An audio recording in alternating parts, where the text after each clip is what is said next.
Nous sommes le 3 septembre. Le 3 septembre 2001 débute la diffusion de la série Disney La légende de Tarzan.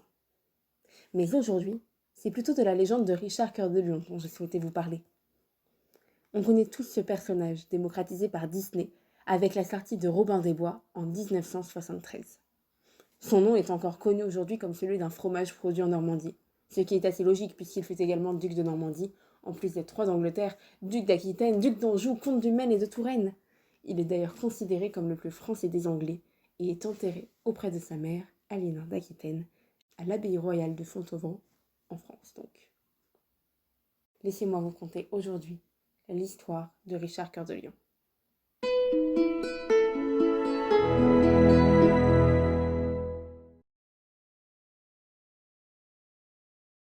Fils d'Henri II et d'Aliénor d'Aquitaine, Richard naît le 8 septembre 1157 à Oxford. Il fait partie de la dynastie des Plantagenets, qui règne sur le duché de Normandie et le royaume d'Angleterre.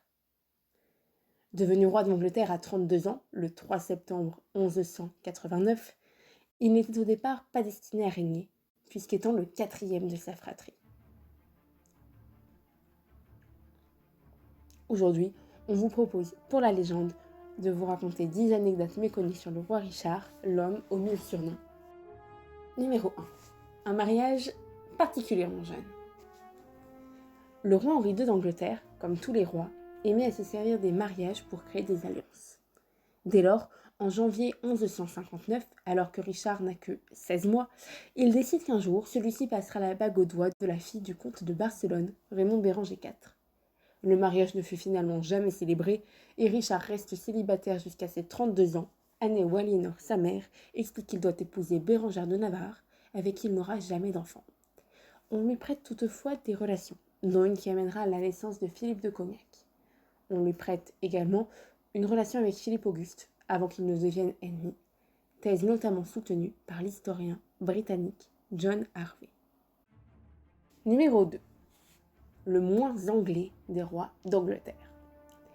Comme je vous l'ai dit précédemment, Richard est particulièrement tourné vers la France. Bien que cultivé, il ne parle pas un mot d'anglais, mais préfère le latin et le français à la langue de Shakespeare. Il passe peu de temps en Angleterre, préférant les croisades et la gestion de ses terres normandes. En tout, il ne passe que 6 mois sur le sol anglais, dont 4 l'année de son règne. En outre, ses deux parents sont pleinement français. Autant dire que les Anglais, il ne les connaît pas.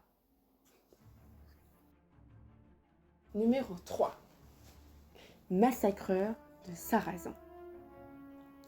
Si en Occident, on évoque Richard Ier comme ayant un cœur de lion, ce n'est pas le cas en Terre Sainte. Participant à la troisième croisade, il arrive en juin 1191 à Acre, où l'armée de Saladin encercle les Francs, ses amis. 2 mois après, le 20 août, il apprend que Saladin a fait exécuter près de 2500 chrétiens. On vous fera une histoire là-dessus d'ailleurs un jour. Par ailleurs, Saladin refuse d'apporter au roi d'Angleterre un morceau de la croix sainte. En représailles, le roi anglais fait tuer les 2600 musulmans qu'il détenait prisonniers.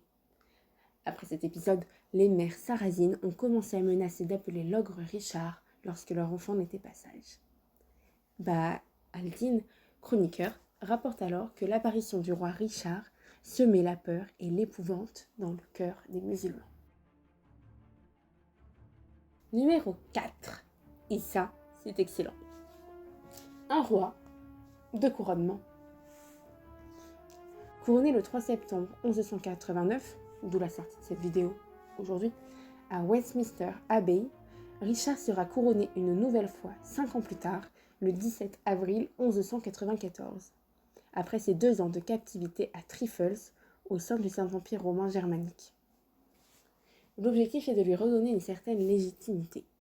Cette cérémonie aura lieu à Winchester afin de donner un nouveau départ à son règne, qu'il ne reproduise pas les erreurs de Westminster. C'est d'ailleurs l'année pendant laquelle il passera 2 mois en Angleterre, avant de ne plus jamais y retourner durant les 5 dernières années de son règne. Numéro 5. La mort d'un ennemi à son retour. C'est flippant, non ? Le nom de Richard provoque toujours quelques sentiments forts, comme a pu le constater à ses dépens le châtelain de St. Michael's Mount en 1194. En effet, après son emprisonnement, évoqué un peu plus tôt, Richard revient sur ses terres en février 1194. Ses adversaires et les partisans de Jean sans Terre s'inquiètent, et le châtelain de Saint Michael's décède d'une crise cardiaque à l'annonce du retour du roi. Autant dire qu'il aura tout perdu. Numéro 6. Philippe Auguste provoqué en duel. Bien qu'ils aient vécu leur enfance ensemble et qu'on leur prêta une relation, Philippe Auguste et Richard sont finalement devenus ennemis. Suite à un désaccord entre deux, le roi de France propose au roi d'Angleterre de régler la question par un combat. Les règles sont simples. Chaque camp doit constituer une équipe de 5 combattants. Richard accepte, mais rajoute une condition. L'un des 5 combattants de chaque côté sera le roi, et ils s'affronteront l'un contre l'autre. En partie au vu de la réputation du roi Richard, Philippe Auguste préféra finalement retirer son offre. Numéro 7. Les tournois anglais. Contrairement à beaucoup d'autres rois, il semblerait que Richard n'aimait pas les tournois. Il n'y a en tout cas aucune trace de sa participation à un quelconque tournoi de chevalerie, alors que cela se faisait depuis des siècles pour tous les rois. Il semblait considérer ceci comme une perte de ressources, temps, argent, mais surtout la perte d'hommes nobles. Toutefois, il n'interdit pas totalement les tournois, mais demande à ce que chacun doive demander une autorisation royale d'y participer, paye une obole et utilise un champ prévu à cet effet. Ainsi, les tournois deviennent plutôt des entraînements et le roi y gagne financièrement parlant. Ça, c'est plutôt pas mal vu le nombre de croisades qu'il a eu à payer, non? Sa mort. En mars 1199, Richard assiège le château de Chalais-Chabrol, une petite forteresse, possession du vicomte Adhémar V de Limoges en Haute-Vienne. Le 26, il est atteint dans l'épaule gauche par un carreau d'arbalète tiré par Pierre Basile, un chevalier, depuis le haut des murailles. La flèche est retirée grâce à un chirurgien, mais la gangrène arrive le lendemain. Sa mère, Aliénor d'Aquitaine, parcourt rapidement les 200 km qui séparent Chalut de Fontevraud, et Richard meurt dans ses bras le 6 avril 1199. Et petit bonus, les ruines de Chalut sont encore visibles aujourd'hui. Vous pouvez aller les visiter et vous retrouver sur les pas de Richard Cœur de Lion. Numéro 9. Dépeçage du corps. Comme le veut la tradition, le corps de Richard est dépecé et les différents morceaux envoyés à divers endroits, tels des reliques. Son corps est enterré en l'abbaye de Fontevraud, près de Saumur.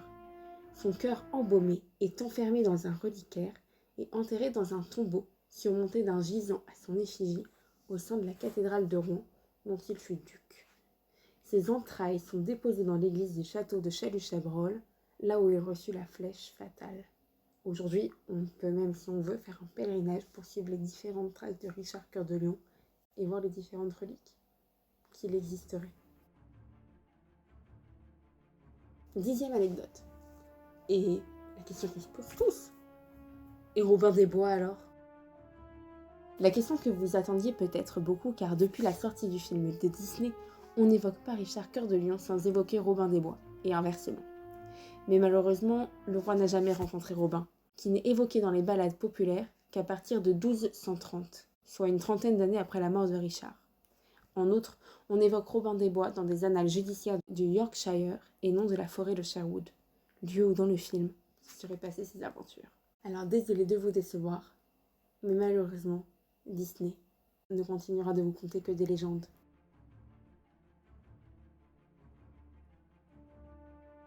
Et la suite alors? On va faire un petit résumé. Philippe de Cognac, fils illégitime supposé de Richard Cœur de Lion, le venge en assassinant Adhémar. Vous savez, celui de Limoges. Jean succède à Richard sur le trône d'Angleterre. Cependant, les territoires continentaux le rejettent au début, lui préférant leur neveu Arthur de Bretagne, fils de leur frère Geoffroy, dont les droits sont techniquement meilleurs que les siens. Niveau gisant, le gisant de Richard est rejoint par celui d'Aliénor d'Aquitaine en mars 1204. Se trouve également à leur côté le gisant d'Henri de Plantagenet, second époux d'Aliénor, et d'Isabelle d'Angoulême, épouse de Jean sans Terre, qui lui est inhumé dans la cathédrale de Worcester. Une famille bien répartie qui montre bien qu'elle fut toujours française de cœur. Des questions? Posez-les en commentaire, n'hésitez pas. Il y aura peut-être d'ailleurs une vidéo complémentaire. On sera ravis de vous la faire. En attendant, on vous souhaite une très belle fin de journée. On vous remercie d'avoir vu cette vidéo et on vous dit à très bientôt pour une nouvelle histoire si spéciale.